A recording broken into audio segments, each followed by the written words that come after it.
Welcome to my channel.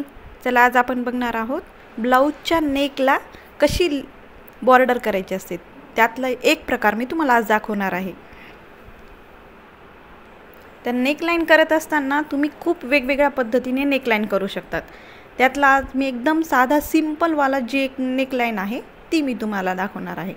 आता इथे मी पहिल्यांदा या पद्धतीने एक सरळ लाइन ड्रॉ करून घेतलेली आहे। आता याला आपण चेन स्टिचिंग करून घ्यायची।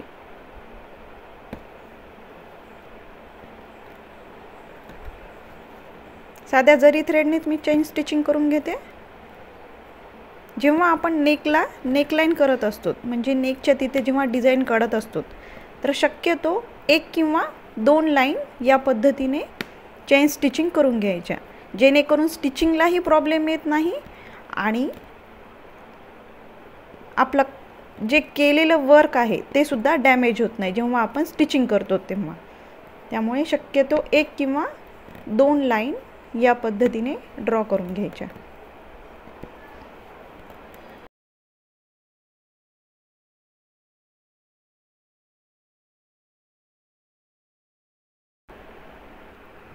आता या इथे मी दोन चेन स्टिचिंगच्या लाइन तयार करून घेतलेल्या आहेत। आता पुन्हा आपण या शुगर बीटच्या साहाय्याने अजून एक त्याला छानशी त्याच्या बाजूला एक आउटलाइन करून घेऊ।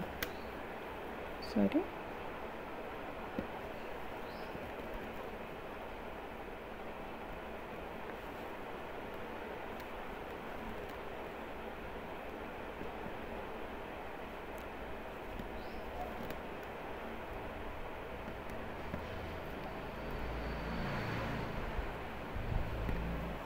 एक किंवा दोन एवढेच असे शुगर बीट घालायचे, त्यापेक्षा जास्त नाही घालायचे। त्यापेक्षा जास्त जर घातले तर मग त्याची फिनिशिंग चालली जाते।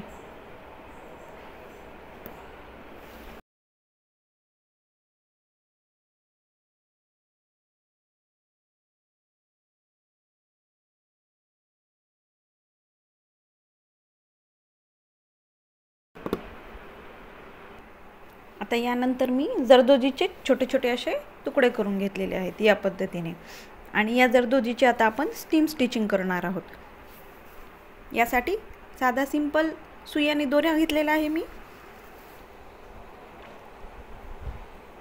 या इथून सुईला वरती काढायचं, त्यानंतर यामध्ये एक जरदोजी टाकायची आणि आपण एक लाइन ड्रॉ करून घेतलेली आहे त्या लाइन वरतीच बरोबर सुई खाली टाकायची।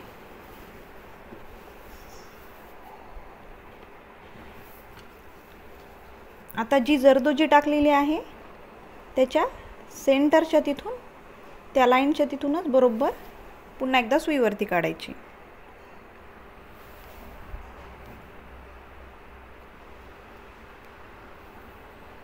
पुन्हा यामध्ये जरदोजी टाकून घेतली।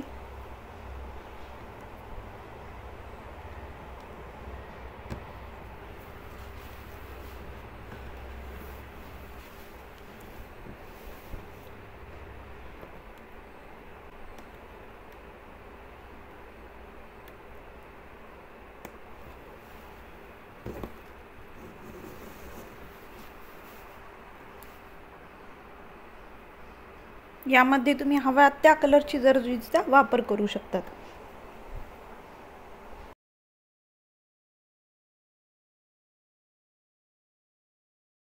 यामध्ये सर्वात महत्त्वाचं म्हणजे आपण जी एक लाइन ड्रॉ केलेली आहे बरोबर त्या लाइन वरतीच हे करायचं, आणि जे मागचं वाला जे स्टिच केलेलं आहे त्याच्या तिथूनच पुन्हा एकदा सुईला वरती काढायचं। हे बघा, म्हणजे त्याला फिनिशिंग सुंदर येते।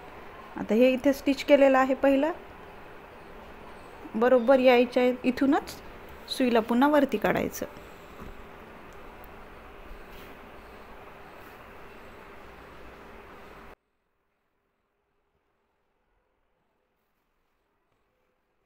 यामध्ये तुम्हाला वेगवेगळ्या प्रकारच्या जरदोजीचा वापर करता येतो।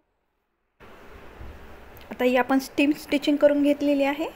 आता यानंतर पुन्हा एकदा याच्या बरोबर बाजूला आपण शुगर बीटने अजून एक आउटलाइन करून घेऊ त्याला।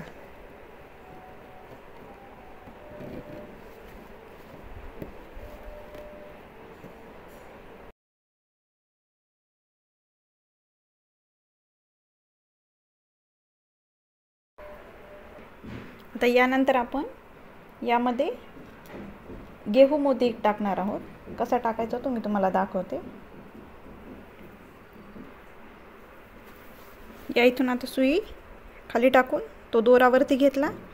त्यानंतर क्रॉसमध्ये थोडंसं क्रॉसमध्ये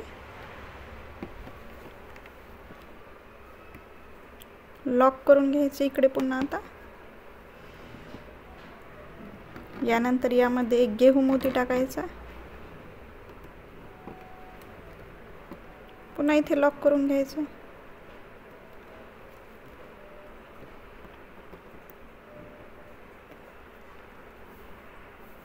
यानंतर आता पुन्हा या इथे एकदा स्टिच करायचं सरळ लाईनमध्ये.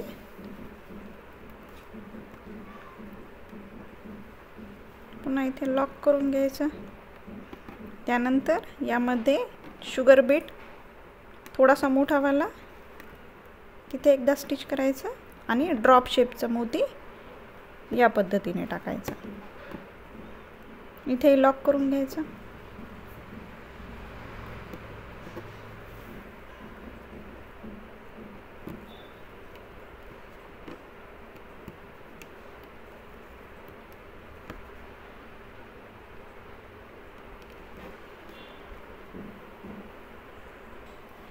बघा इतक्या सुंदर पद्धतीने तयार होतं आणि करायला एकदम सोपी आहे. तर तुम्ही नक्की ट्राय करून बघा. जर तुम्हाला यामध्ये काही अडचण आली तर तुम्ही मला कमेंट सेक्शनमध्ये सांगू शकतात. आणि प्लीज माझ्या चॅनलला लाईक, शेअर आणि सबस्क्राईब करा. Thank you for watching.